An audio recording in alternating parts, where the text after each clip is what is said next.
శుభోదయం మిత్రులారా, వార్తా కథనాలపై విశ్లేషణ కార్యక్రమం టీజీటీవీ మార్నింగ్ న్యూస్ కు స్వాగతం. నేను మీ జర్నలిస్ట్ సత్య. ప్రశ్నించే గొంతును అణచివేయడానికి ఎన్నో కుట్రలు, ఎన్నెన్నో కుతంత్రాలు, వాటన్నిటినీ ఛేదించుకొని welcome back to our channel TGTV. ఈ 10-15 రోజులలో అనేక సంఘటనలు జరిగినాయి. దాని వెనుక అనేక కుట్రలు, కుతంత్రాలు జరిగినాయి. వాటన్నింటినీ కూడా రాబోయే రోజుల్లో మీకు కూలంకషంగా వివరిస్తా. ముందుగా ఈరోజు వార్తల్లోని ప్రధానాంశాలను కనుక గమనించినట్లయితే, రాష్ట్రాన్ని వరదలు ముంచెత్తినాయి. కామారెడ్డిలో క్లౌడ్ బస్ట్ అయిపోయింది. పూర్తి స్థాయిలో అంటే 48 గంటల్లో 65 సెంటీమీటర్ల వర్షంతో జల ప్రళయం సృష్టించింది. అనేక రహదారులు, అనేక బ్రిడ్జిలు నీట మునగగా మరి ఇక్కడ కొంతమంది గల్లంతైన విషయం కూడా మరి ఇక్కడ ప్రధానంగా మనం గమనించవచ్చు. రాష్ట్రంలో విషాద పరిస్థితులు నెలకొన్నాయి. మరోవైపు చూసుకున్నట్టయితే నిన్నటి రోజున ముఖ్యమంత్రి, అదేవిధంగా నీటిపారుదల శాఖ మంత్రి మరి ఇక్కడ ఏరియల్ సర్వే చేస్తే ప్రధాన ప్రతిపక్ష నాయకుడు అయినటువంటి కేటీఆర్ మరి ఇక్కడ ఏదైతే గ్రౌండ్ లోకి వెళ్లి ప్రజలను ఓదార్చే ప్రయత్నం చేసిండు. ఏది ఏమైనా కూడా రైతన్నలు ఇంత వర్షంలో కూడా యూరియా కష్టాలు మాత్రం వీయడం లేదు. వాళ్ళను యూరియా కోసం ఇంకా లైన్లలోనే నిలబడే దుస్థితి ఏర్పడ్డది. ఒకవైపు యూరియా అందక, మరోవైపు వర్షాలతోటి మరి ఇక్కడ పంటలు కొట్టుకుపోయి మరి అన్నదాతలు విలవిల్లాడుతున్న పరిస్థితి నేను రాష్ట్రంలో నెలకొన్నది. వార్తా కథనాలను కనుక పరిశీలించినట్లయితే, జల విలయం, వర్ష విపత్సంతో గజగజ వణికిన ఉత్తర తెలంగాణ. 4 దుర్మరణం, మరో 6 గల్లంతు. కామారెడ్డిలో క్లౌడ్ బరస్ట్. 48 గంటల్లో 65 సెంటీమీటర్ల వాన. మెదక్ అతలాకుతలం జల దిగ్బంధంలో సిద్దిపేట నిర్మల్. 50 ఏళ్లలో రికార్డు వాన. ధ్వంసమైన రోడ్లు, నివాసాలు. వరదతో విలవిల్లాడిన జనం సహాయం కోసం ఆర్తనాదాలు. కని విని ఎరగని వానలతో కామారెడ్డి పట్టణం కకావికలం. నీట మునిగిన కాలనీలు. 12 అడుగుల మట్టంతో వరద. హైదరాబాద్ నాగపూర్ రాకపోకలు బంద్. రైలు రద్దు. అన్నదాతకు అపార నష్టం. కొట్టుకుపోయిన వరి, పత్తి. 117 చెరువుల గన్లు. ప్రమాదంలో పోచారం ప్రాజెక్టు. సకాలంలో స్పందించిన ప్రభుత్వం. బాధితుల తిత్తవర్షం. సహాయ చర్యల్లో పాల్గొనండి. శ్రేణులకు కేసీఆర్ పిలుపు. ప్రజల గోడు పట్టకుండా నీరోలా రేవంత్ సర్కార్ అంటున్న కేటీఆర్. సర్కార్ తీసుకున్న చర్యలేవి నివేదిక ఇవ్వాలన్న హైకోర్టు. ఇక్కడ చూసుకున్నట్టయితే మరి ఇక్కడ పోచారం ఏదైతే ప్రాజెక్ట్ ఏదైతే ఉన్నదో దాన్ని పైనుండి కూడా నీళ్లు వెళ్లి మరి ఇక్కడ పెద్ద గొయ్యి ఏర్పడ్డ పరిస్థితి కూడా నెలకొన్నది. మొత్తానికి మరి ఇక్కడ కామారెడ్డి పట్టణాన్ని కనుక చూసుకున్నట్టయితే ఇక్కడ పూర్తిగా నీట మునిగి మరి వాళ్ళందరూ కూడా సహాయం కోసం ఆర్తనాదాలు చేస్తున్న పరిస్థితి. మరోవైపు చూసుకున్నట్టయితే నిన్నటి రోజున మరి ఇక్కడ హెలికాప్టర్ ద్వారా అంటే వరద బాధితుల దగ్గరికి వెళ్లకుండా కేవలం ప్రాజెక్టులు వాటి ఏ విధంగా ఉన్నది, పట్టణం ఏ విధంగా నీట మునిగిందని చెప్పి ఏరియల్ సర్వే చేసిండు ముఖ్యమంత్రి. మరి ఇక్కడ ఏదైతే ఉత్తమ్ కుమార్ రెడ్డి మంత్రితో కలిసి ఇక్కడ చూసుకున్నట్టయితే నిన్నటి రోజున కేటీఆర్ సిరిసిల్ల జిల్లా వరద బాధితులు ఏదైతే అక్కడ గంభీరావుపేట మండలం నర్మాల వాగులో గల్లంతైన నాగయ్య కుటుంబాన్ని వాళ్ళ ఇంటి వద్దకు వెళ్లి వాళ్ళను ఓదార్చిన పరిస్థితి. ఈ రకంగా 4 దుర్మరణం, మరో 6 గల్లంతు. ఈ 6 ఆచూకు కూడా ఇప్పటి వరకు లభించిన పరిస్థితి నెలకొన్నది ఈ వర్ష బీభత్సం వల్ల. మరోవైపు చూసుకున్నట్టయితే మొగులు పగిలింది, ఆకాశం బద్దలైంది. కని వినే ఎరగని రీతిలో కురిసిన కుంభవృష్టి వానకు కామారెడ్డి కకావికలమైంది. భీకర వర్షాలతో వరద ముంచెత్తింది. ఉత్తర తెలంగాణ చిగురుటాకులా వణికింది. రోడ్లు కొట్టుకుపోయి ఇల్లు నీట మునిగాయి. కాలనీలో నీళ్లు, కళ్ళల్లో కన్నీళ్లు. మెదక్ నుంచి నిర్మల్ దాకా, మందిర నుంచి మానేరు దాకా అన్ని చోట్ల అదే వరద విభత్స దృశ్యం.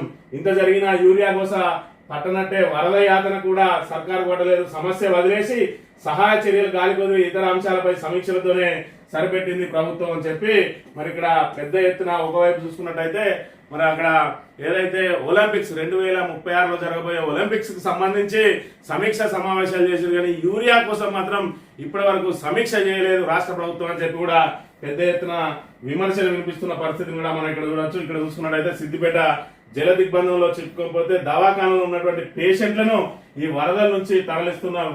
హృదయ విదారక దృశ్యాలను మనం ఇక్కడ చూడవచ్చు. అదేవిధంగా 2 రోజులుగా ముంచెత్తిన వరద ఉధృతికి కామారెడ్డి జిల్లా నాగిరెడ్డిపేట మండలంలో తీవ్రంగా ధ్వంసమైన బోధన్ హైదరాబాద్ ప్రధాన రహదారి. ఇక్కడ చూసుకున్నట్టయితే రైళ్లు రాకపోకలు అన్నింటినీ కూడా మరి ఇక్కడ బంద్ అయిన పరిస్థితి. పూర్తిగా రోడ్లు ధ్వంసమైనవి, రైల్వే ట్రాక్లు కూడా ధ్వంసమైన పరిస్థితిని మనం ఇక్కడ చూడాలి.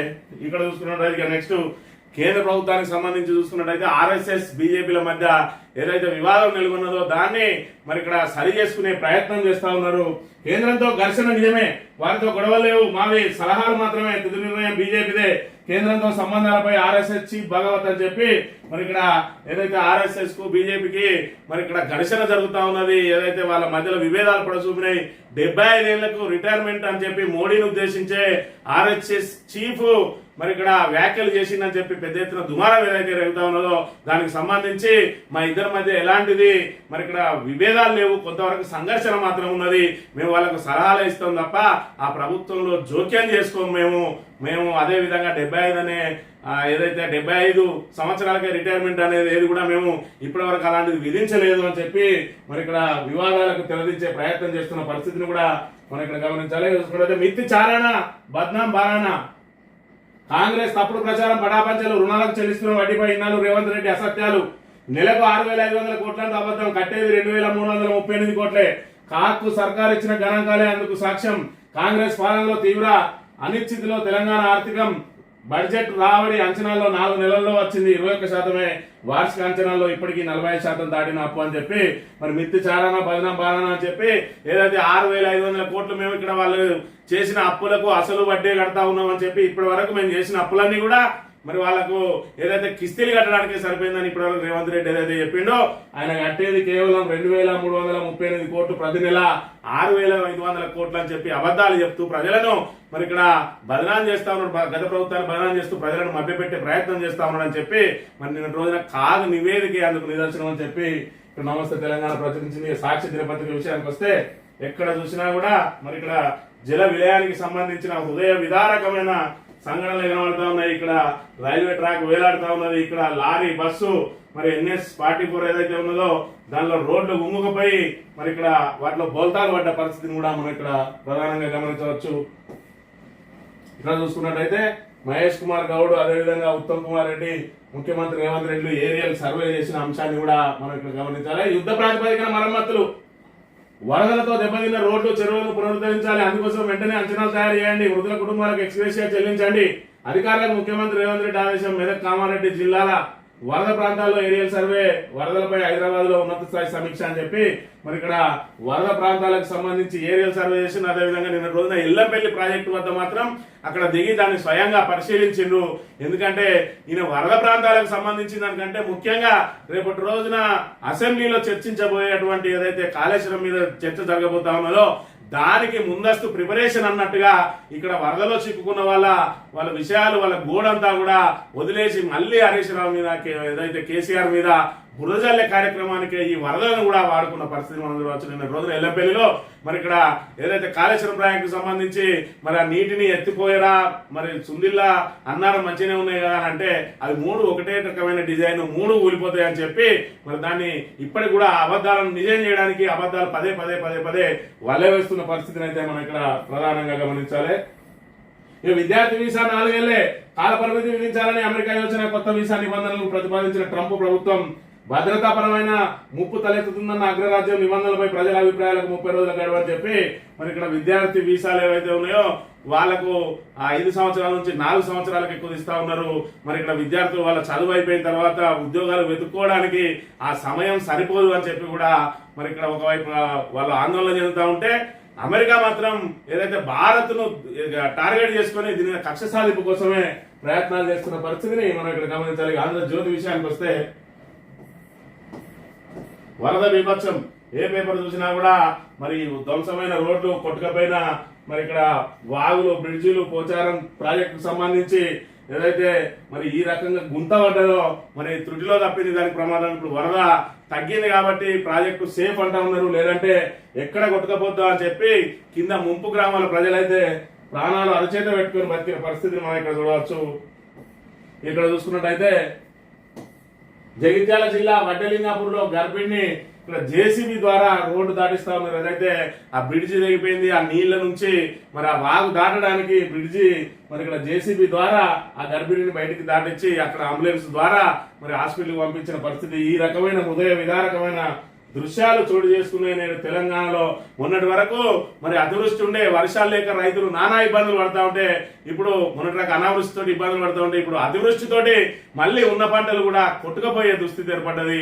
రైతులను ఈ రకంగా ఇబ్బందులు పడతా ఉన్నాయి. కాలం లేక ఒకవైపు అతి కాలంతో, ఒకవైపు కరెంటు ఇబ్బందులు, అదేవిధంగా యూరియా కష్టాలు, అదేవిధంగా కొనుగోళ్లు ఇన్ని దాటుకుంటూ వచ్చి కొనుగోలు కేంద్రాల్లో తీసుకొస్తే నెలల తరబడి కొనుగోలు కేంద్రాల్లో వెయిటింగ్, సరైన సమయంలో యూరియా అందక మరి ఇక్కడ ఇక్కట్లు పొద్దుగాల మరి 4 గంటలకే లేచి లైన్లలో చెప్పులు పెట్టి, పాస్ పుస్తకాలు పెట్టి మరి ఇక్కడ వెయిటింగ్, ఇన్ని రకాల ఇబ్బందులతోటి రైతులు మాత్రం నరక యాతన అనుభవిస్తున్నారంటే చెప్పక తప్పని పరిస్థితి. ఇప్పటికిప్పుడు ఎన్నికలు జరిగితే ఎన్డీఏకి 324 సీట్లు, ఇండియా కూటమికి 208 మాత్రమే. India Today C voter survey, Bihar లో ఎన్డీఏదే విజయం. టైమ్స్ నౌ జేవీసీ సర్వేలో వెల్లడి. కాంగ్రెస్ పూర్తి స్థాయిలో మరి ఇక్కడ కొట్టుకపోయింది. రాహుల్ గాంధీ నాయకత్వంలోని కాంగ్రెస్ ఏమైనా పుంజుకుంటుందా అని అంటే కేవలం ప్రతిపక్ష హోదాకు మాత్రం దగ్గరికి వచ్చిండు తప్ప అధికార పీఠం మాత్రం అందరి కలగానే ఉన్నది. ఇప్పటికిప్పుడు ఓట్లు వచ్చిన బీజేపీ మీద ఇంత వ్యతిరేకత ఉన్నదని చెప్పి ఏదైతే మరి ఇక్కడ రాహుల్ గాంధీ, అదేవిధంగా మరి ఇక్కడ ఆయన భాగస్వామ్య పక్షాలు ఏవైతే మరి ఆలోచన చేస్తా ఉన్నాయో దానికి కూడా అందనంత ఎత్తులోనే ఉన్నది. ఇప్పటికి కూడా ఎన్డీఏ కూటమి ఇప్పటికిప్పుడు ఎన్నికలు జరిగినా కూడా 324 సీట్లు వస్తాయట. ఇండియా కూటమికి కేవలం 208 సీట్లు మాత్రమే అని చెప్పి, అంటే రాహుల్ గాంధీ నాయకత్వంలోని మరి ఇండి కూటమి మాత్రం ఇక్కడ ఎన్డీఏ కూటమిని లేదంటే బీజేపీ పార్టీని నిలగొల్చడానికి, వాళ్ళ అధికారం నుంచి దించడానికి వాళ్ళ తాహతు సరిపోవడం లేదు. మరి రాబోయే రోజులలో కూడా మరి ఇక్కడ బీజేపీని ఎదుర్కోవాలంటే ప్రాంతీయ పార్టీల నుంచే నాయకత్వం ఉండాల్సిన అవసరం ఉన్నదని చెప్పి దీని ద్వారా తేటతెల్లం అవుతున్న పరిస్థితిని అయితే మనం గమనించవచ్చు. ఈనాడు దినపత్రిక విషయానికి వస్తే ఎక్కడ చూసినా మరి జల దృశ్యాలకు సంబంధించిన ప్రధాన వార్తలుగా ప్రచురించి ఇక్కడ చూసుకున్నట్టయితే కామారెడ్డి జిల్లాలో ఎడ్లకట్టవాగు ఉధృతితో బిక్కనూరు మండలం జంగంపల్లి సమీపంలో 44వ జాతీయ రహదారిపై బుధవారం సుమారు 20 కిలోమీటర్ల మీద వాహనాలు నిలిచిపోయినాయి. వీటన్నిటిని మరి క్లియర్ చేయడానికి 36 గంటల సమయం పట్టిందట పోలీసులకు. ఈ రకంగా నానా ఇబ్బందులు, నరకయాతన, వాహనదారులకు నరకయాతన. ఒకవైపు వాగులలో చిక్కుకొని కార్లు కొట్టుకొని పోయినాయి. ప్రయాణికులు గల్లంతైండ్రు, 6 గల్లంతైండ్రు, 4 ఆల్రెడీ మృత్యువాత పడ్డారు. ఈ రకంగా మరి వర్షం బీభత్సం సృష్టించిన పరిస్థితిని మనం ఇక్కడ గమనించవచ్చు. నిన్నటి రోజున సిరిసిల్ల పర్యటనలో భాగంగా బండి సంజయ్, కేంద్ర హోంశాఖ సహాయ మంత్రి బండి సంజయ్, అదేవిధంగా మరి ఇక్కడ బీఆర్ఎస్ వర్కింగ్ ప్రెసిడెంట్ కేటీఆర్ ఒకరినొకరు ఎదురుపడ్డారు. అన్నా బాగున్నారా బండి సంజయ్ తో కేటీఆర్. రాజన్న సిరిసిల్ల జిల్లా గంభీరాపేట మండలం నర్మాలలో వరద ఉధృతిని పరిశీలించేందుకు వచ్చిన బారాస కార్యనిర్వాహక అధ్యక్షుడు కేటీఆర్, అక్కడే ఉన్న బండి సంజయ్ ఒకరికొకరు ఎదురుపడ్డారు. కేటీఆర్ కనిపించగానే సంజయ్ అభివాదం చేశారు. కేటీఆర్ సంజయ్ ఉద్దేశించి అన్నా బాగున్నారా అని అన్నారని చెప్పి మరి ఇద్దరు కలవడం ఇదొక ఏదైతే మరి రాజకీయాలలో ప్రత్యర్థులుగా ఉన్నప్పటికీ ఇక్కడ ఒకరినొకరు ఎదురుపడ్డప్పుడు మరి ఆత్మీయంగా ఏదైతే పలకరించుకున్నారో అక్కడ ఉన్న వాళ్ళందరూ కూడా ఏం జరుగుతుందని ఉత్కంఠగా ఎదురు చూస్తే వాళ్ళిద్దరు కూడా ఏదైతే మరి గంభీరంగా ఇద్దరు ఒకరినొకరు మరి ఇక్కడ విజయేసుకోవడం, దీన్ని మరి శుభ పరిణామంగా మనం ఇక్కడ పరిగణించవచ్చు. అదేవిధంగా హైదరాబాద్ ప్రపంచ క్రీడా వేదిక అవ్వాలి, పోటీలు ఏవైనా తెలంగాణకు అవకాశం కల్పించాలి. తెలంగాణ స్పోర్ట్స్ హబ్ బోర్డు తొలి సమావేశంలో సీఎం రేవంత్ రెడ్డి పలు తీర్మానాలకు ఆమోదం తెలిపిన బోర్డు దీన్ని ఒక్క రోజైనా వాయిదా వేసుకుని ముందస్తుగా ఏదైతే వరదలకు ప్రాధాన్యం ఇవ్వకుండా తన ఏదైతే ప్రియారిటీని మాత్రం ఇక్కడ చూపించిండు. మరి ఇక్కడ ముఖ్యమంత్రి రేవంత్ రెడ్డి ఏదైతే ప్రభుత్వం ఖచ్చితంగా ప్రజలకు తక్షణ అవసరాలు ఏమున్నాయో వాటిని పక్కన పెట్టి తాము ఏదైతే అనుకుంటున్నామో వాటి వైపే పరిగెడతా ఉన్నది రేవంత్ రెడ్డి ప్రభుత్వం. ఇప్పటి మీద యూరియా మీదనైతే ఒక్కసారి కూడా సమీక్ష సమావేశం నిర్వహించలేదని చెప్పి రైతులు ఆగ్రహం వ్యక్తం చేస్తా ఉన్నారు. మరోవైపు చూసుకున్నట్టయితే ఏదైతే వరద విపత్సాలకు సంబంధించి కూడా మరి మంత్రులందరూ వర్క్ ఫ్రం హోమ్ లాగానే పనిచేస్తా ఉన్నారు. అదే ప్రతిపక్ష ఎమ్మెల్యేలు మాత్రం గ్రౌండ్ వద్దకు వెళ్లి ఏదైతే బాధితులకు అండగా నిలవడానికి ప్రయత్నం చేస్తా ఉన్నారు. చివరికి భాజపాకు సంబంధించిన బండి సంజయ్ కూడా మరి ఇక్కడ గ్రౌండ్ వరకు వెళ్తే కామారెడ్డి ఇంత వరద విపత్సంలో ఉంటే కామారెడ్డి ఎమ్మెల్యే మాత్రం కనబడడం లేదని చెప్పి ప్రజలు ఆగ్రహిస్తున్న పరిస్థితి మనం ఇక్కడ గమనించవచ్చు. ఇది ఈ రోజు మార్నింగ్ న్యూస్. తిరిగి వెళ్తాం. Thank you very much.